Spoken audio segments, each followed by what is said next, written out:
Hello students, Standard 8, Semester 2, Unit 1. I will be there. Activity 2. Read and enjoy. વાંચો અને enjoy કરો. અ key to heaven. અ કી એટલે એક ચાવી. ટુ હેવન એટલે સ્વર્ગની. આ એક નાટક છે. અ પ્લે એટલે નાટક. સીન 1 એટલે દ્રશ્ય 1. આની અંદર આ સ્ટોરીનો સારાંશ એવો છે કે સ્વર્ગમાં જવાની ચાવી. તો અહીંયા તેનાલી રામન અને રાજાની સ્ટોરી છે. તો તેનાલી રામન અને રાજા છે એ ત્યાં સભામાં હોય છે અને એ રાજ્યની અંદર એક નવો સાધુ આવ્યો હોય છે. તો એના બધા મિનિસ્ટર પ્રધાનો, હોમ પ્રધાનો બધા ત્યાં જતા રહ્યા હોય છે. એટલે રાજા એની રાહ જોવે છે કેમ આજે કોઈ આવ્યું નથી દરબારમાં. ત્યારે બધા બીજા દરબારીઓ કહે છે કે આપણા રાજ્યમાં એક સાધુ આવ્યો છે જે એ મહાન સાધુ છે ને હિમાલયમાંથી આવે છે. તો આ સાધુ વિશે સાંભળ્યું છે કે તે હવામાંથી સિક્કા, પવિત્ર ભસ્મ, ફળ આવું બધું ઉત્પન્ન કરે છે ને આપે છે. ને એની સામે લોકોની લાંબી હાર હોય છે. લોકો એને સોનાના સિક્કા આપે, કપડાં આપે, પ્રાણી આપે, અનાજ આપે અને સૂકો મેવો પણ ધરે છે.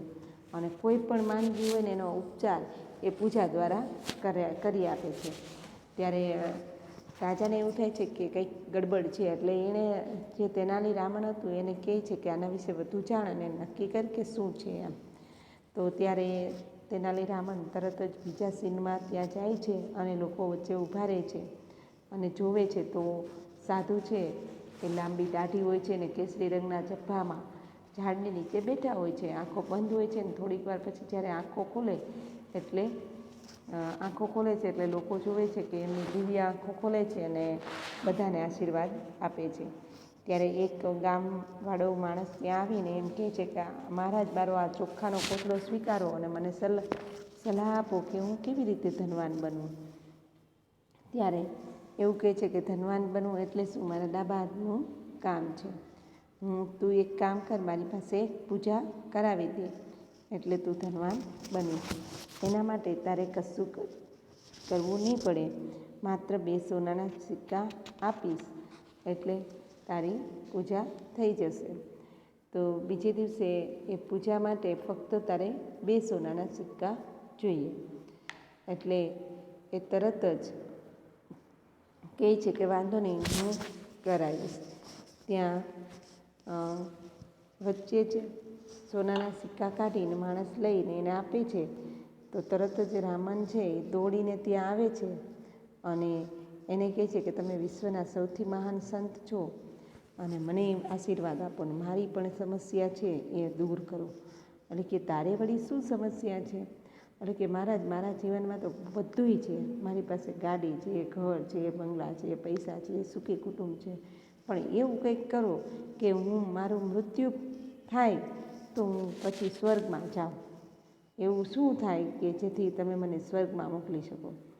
એટલે સાધુ કે એ તો મારા માટે ખૂબ સરળ છે, મારી બાજુમાં આવ. તો એ નજીક જાય છે, ખૂબ નજીક જાય છે ને તો એને સાધુના દાઢીમાંથી એક વાળ ખેંચે છે અને જોરથી ખેંચી લે છે. એટલે સાધુથી રાડ પડી જાય છે. એટલે પછી બધા એને કહે છે એ જે વાળ એને ખેંચ્યો હોય એ વાળ બધાને બતાવીને ગામ લોકોને કહે છે કે હું તો દુનિયાનો સૌથી નસીબદાર વ્યક્તિ છું, કેમ કે મારી પાસે આ જાદુઈ વાળ છે. આ વાળ આપણને સીધા સ્વર્ગમાં લઈ જાય છે. જો તેઓ ખૂબ પવિત્ર માણસ છે ને તેમની પાસે એમનો દાઢીનો દરેક વાળ છે ને એ સ્વર્ગમાં જવાની એક ચાવી છે. સ્વર્ગમાં જવાની એક ચાવી છે અને મફત ટિકિટ છે. એટલે પબ્લિક શું કરશે? એટલે દુનિયામાં પછી ઓલો જે માણસ હતો ને ધનવાન બનવાવાળો, એનો વિચાર આવે છે ધનવાન બનવા કરતાં તો સ્વર્ગમાં જવું સારું નહીં. તો એ પછી તરત જ સાધુને કહે છે કે મારે ધનવાન નથી પણ મારે સ્વર્ગમાં જવું છે, મને એક વાળ ખેંચવા દો. આમ કરતાં દરેક માણસ એમના વાળ ખેંચવા માટે નજીક આવે છે અને બધા વાળ ખેંચે છે. એટલે સાધુ રાડો પાડે છે અને ભાગે છે એનાથી બચે. લોકો એ ટોળે વળી જાય છે અને જોરથી બૂમો પાડે છે. આ રીતે પછી એને ખબર પડે છે કે આ સાધુ ખોટો છે. એટલે બધા એ ચાવી લેવા માટે એને ખેંચે છે. પછી રમન એના માણસો પકડી લે છે, રાજ્યના પોલીસ એમને પકડી લે છે અને દરેક લોકોનું વસ્તુ પાછી અપાવે છે. હવે આપણે ફર્સ્ટ પેરેગ્રાફ જોઈશું. First scene 1. A key to heaven, સ્વર્ગની ચાવી. કિંગ્સ કોર્ટ, રાજ્યના દરબારમાં Tenali Raman, courtier 1, courtier 2 are waiting for the king. Tenali Raman, courtier 1 એટલે દરબાર 1, કોર્ટિયર 2 એટલે દરબારી 2, આર વેઇટિંગ એટલે રાહ જોઈ રહ્યા છે, ફોર ધ કિંગ એટલે રાજા માટે. રાજાના દરબારમાં Tenali Raman, courtier 1, courtier 2 are waiting for the king. તો તેનાલી રામન દરબારી 1, દરબારી 2 રાજા માટે રાહ જોઈ રહ્યા છે. There is a sound of trumpets and drum. Trumpet એટલે પેલા જે ટ્રમ્પેટ કહીએ ને કે બોલો વગાડે, તુરઈ લાંબા લાંબા હોય છે, તુરઈ અને ઢોલના અવાજ આવે છે. The king walk in and all the courtier stand up. રાજા અંદર આવે છે અને અંદર પ્રવેશે છે અને બધા જ દરબારીઓ ઊભા થઈ જાય છે, સ્ટેન્ડ અપ. તો આની અંદર નવા વર્ડ તરીકે કોર્ટિયર 1, કોર્ટિયર 2, ટ્રમ્પેટ્સ, ડ્રમ અને સ્ટેન્ડ અપ. તો બધા ઊભા થઈ જાય છે. Tenali Raman and courtier said, good morning your majesty. Tenali Raman અને કોર્ટિયર બધાને કહે છે કે સુપ્રભાત રાજા. Courtier, the king said, good morning, સુપ્રભાત. Where are my minister today. આજે મારા પ્રધાનો ક્યાં છે? I will discuss the new road project with them. I will discuss એટલે હું ચર્ચા કરીશ. શેના વિશે? તેઓની સાથે. વિથ ધેમ એટલે તેઓની સાથે. ધ ન્યૂ રોડ પ્રોજેક્ટ, નવા રોડના યોજના વિશે હું ચર્ચા કરીશ. તો કે હું તેઓની સાથે રસ્તાની નવી યોજના વિશે ચર્ચા કરીશ. કોર્ટિયર 2 સેડ, યોર મેજેસ્ટી એટલે રાજા. A great sadhu is in our kingdom this day. A great sadhu is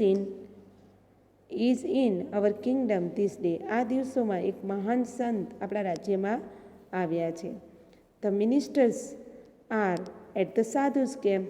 આ પ્રધાનો છે એ સાધુના કેમ્પ પર ગયા છે, ત્યાં છે.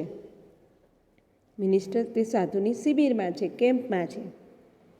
ધ કિંગ સેડ, અ સાધુ. રાજાએ કહ્યું, સાધુ? અ ગ્રેટ સાધુ? હુ ઇઝ ધીસ સાધુ? મહાન સંત? અને આ સાધુ કોણ છે? I don't know anything about him. I don't know about him. મને તો તેના વિશે કંઈ ખબર નથી. ડોન્ટ નો એટલે કંઈ ખબર ના હોવી, એનીથિંગ એટલે કંઈ નહીં. I don't know anything about him. તેના વિશે મને કંઈ ખબર નથી. Do you know something Raman? Raman, તું કંઈ જાણે છે? કંઈક જાણે છે? Raman said, your majesty, I heard about this sadhu. રાજા, મેં આ સાધુ વિશે સાંભળ્યું છે.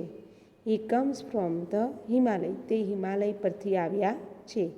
હી કેન પ્રોડ્યુસ કોઇન, હોલિયસ and fruit from the air. તે હવામાંથી ફળ, પવિત્ર ભસ્મ, હોલિયસ એટલે પવિત્ર ભસ્મ, કોઈન એટલે સિક્કાઓ, પ્રોડ્યુસ એટલે ઉત્પન્ન કરે છે. Courtier 1 said, and there is a long queue of people in front of his tent. There is a long queue of people in front of his tent every day. દરરોજ તેના શિબિરની આગળ લોકોની લાંબી કતારો, લાંબી હરોળ હોય છે, બને છે. તે ઓફર હિમ, તેઓ તેમને ધરાવે છે, ઓફર પ્રસ્તાવ કરે છે. Him, gold coin, clothes, animals, grains, vegetables and dry fruits. એટલે કે તેઓ તેમને પ્રસ્તાવ કરે છે. સોનાના સિક્કાઓ ધરે છે, કપડાઓ ધરે છે, પ્રાણીઓ, કોઈ અનાજ, કોઈ શાકભાજી અને કોઈ સિક્કો મેવો તેઓને ધરે છે. કોટિયર 2 said he can cure any illness by પૂજા.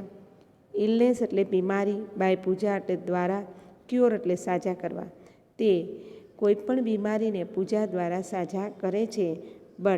પણ યુ નીડ ટુ પે એટલે તમારે એનું પેમેન્ટ કરવું જરૂરી છે. Him a big sum for that, તેના માટે તમારે મોટી રકમ ચૂકવવી પડે છે. ધ કિંગ સેડ ઇન્ટરેસ્ટિંગ, રાજા કહે છે રસપ્રદ છે.